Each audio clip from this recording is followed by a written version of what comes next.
Can Morocco be so dependent on the West to the point where Morocco can be used as a proxy to have access to critical intelligence details about Burkina Faso? Welcome, dear friends. Today, the 19th of October 2025. This is going to be my first video of today.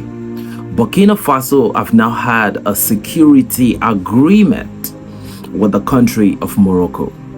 Ladies and gentlemen, Burkina Faso has now officially made this statement known through the government official source, Burkina 24 and Burkina 7. Now, this security agreement with Morocco is going to involve shared intelligence, it's going to involve security agreements like, joint strategic military exercises, and a lot of counter intelligence networking together as a country. And they're going to be working together on also a type of bilateral partnership when it comes to counter-terrorism. I don't know to what extent Morocco is going to really be working hand in hand with Burkina Faso, but I mean, a lot of people have been sharing that this is a very beautiful move for Burkina Faso. They said because Morocco is a coastal state that is very close to the ocean, even though it's next to Algeria, and there are still some neighboring countries that is standing between Morocco and Burkina Faso, right? Even there is still Mali right there.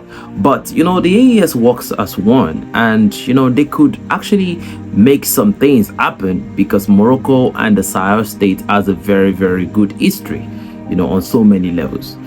But there have been some people that are coming out with some certain level of criticism that Morocco is a very close friend of the United States of America.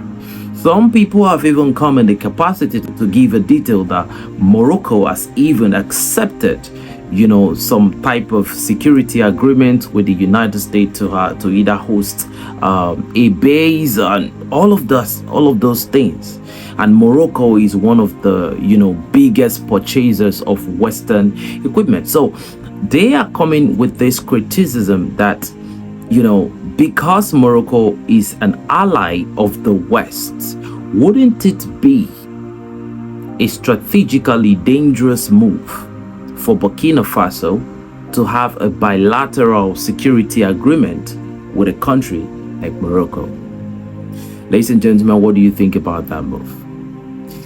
Can Morocco be so dependent on the West to the point where Morocco can be used as a proxy to have access to critical intelligence details about Burkina Faso? Is Burkina Faso going to allow Morocco to have some good level of intelligence on their counter-insurgent activities? Would they be sharing some of these things with Morocco?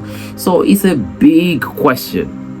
The critics are saying, look, Morocco is a friend of the United States. Morocco is an ally to the West completely. Whatever the West tell them to do, they are going to do. They said this could be, a very dangerous step for Burkina Faso. I do think the Burkinabe hierarchies know what they are doing.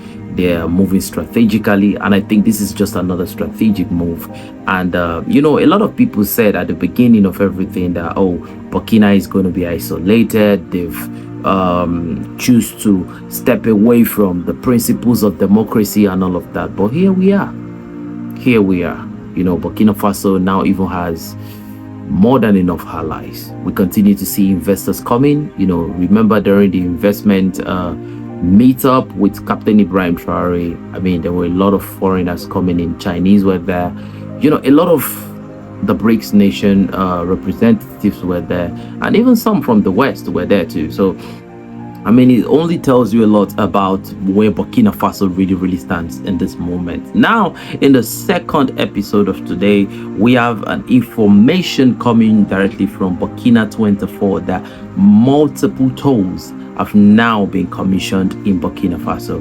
And apart from the commissioning of this toll, they've now commissioned some roads too. And from what we can see on the screen, we can actually see that these tolls are looking very, very beautiful. Now, the critical detail they actually put out here is this is exclusively from the national budget. Like, it is not like, look, we are going to be doing 7 square kilometers of road and we're going to be spending 5 billion. No, the people of Burkina Faso, both at home and in diaspora, has come together to based on Captain Ibrahim Traore demanding that, look, nobody will build our nation for us.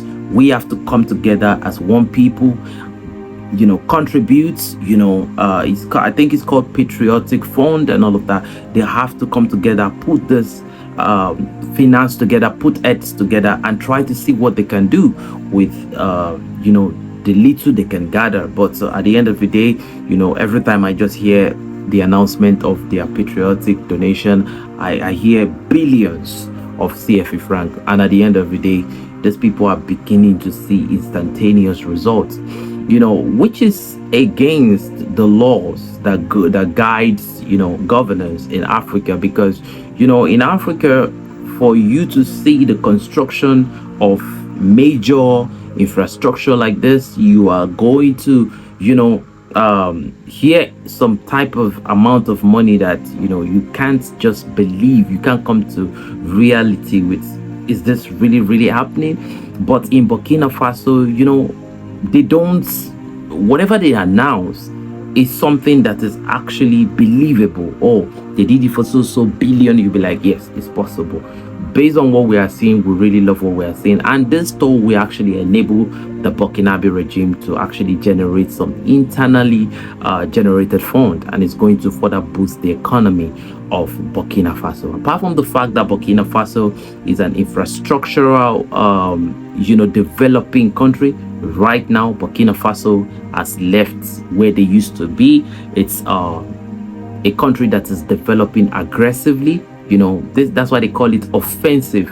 Anything they use agro-pastoral offensive initiative, I think they are on the offensive now when it comes to rising. And Burkina Faso is a big opportunity for anybody that wants to invest. So I feel like look at the road construction. When they said they were going to be paving 5,000 kilometers of road, a lot of people said, oh, are they going to be able to do it? But fortunately, they were able to broadcast how this whole thing was happening step by step, and we could see that it wasn't this type of roads we have in some countries where they just pour asphalt on the road and they believe, and after some less than a year, what you notice is that the road will start, you have different potholes on the road. But in Burkina Faso, they actually went step by step, filling everything, the concrete, everything was done right, and everything was done by engineers of Burkina Faso who were trained, with the national fund of Burkina Faso. And now they are paving road every day as if it's just a matter of fact. Ladies and gentlemen, Burkina Faso continue to grow 7 times a week and twice on Sunday. Ladies and gentlemen, what do you think about this? And this will further increase the belief of contemporary countries that also have it in mind to do something like this, that if Burkina Faso can do it, it is possible. Let's see how it goes. Ladies and gentlemen, what do you think about this? It's your boy 7200 signing out, enough said. But before you go, if you're new on the channel, you can do us a favor, kindly hit the like, share and subscribe button. Thanks for watching, and God bless you.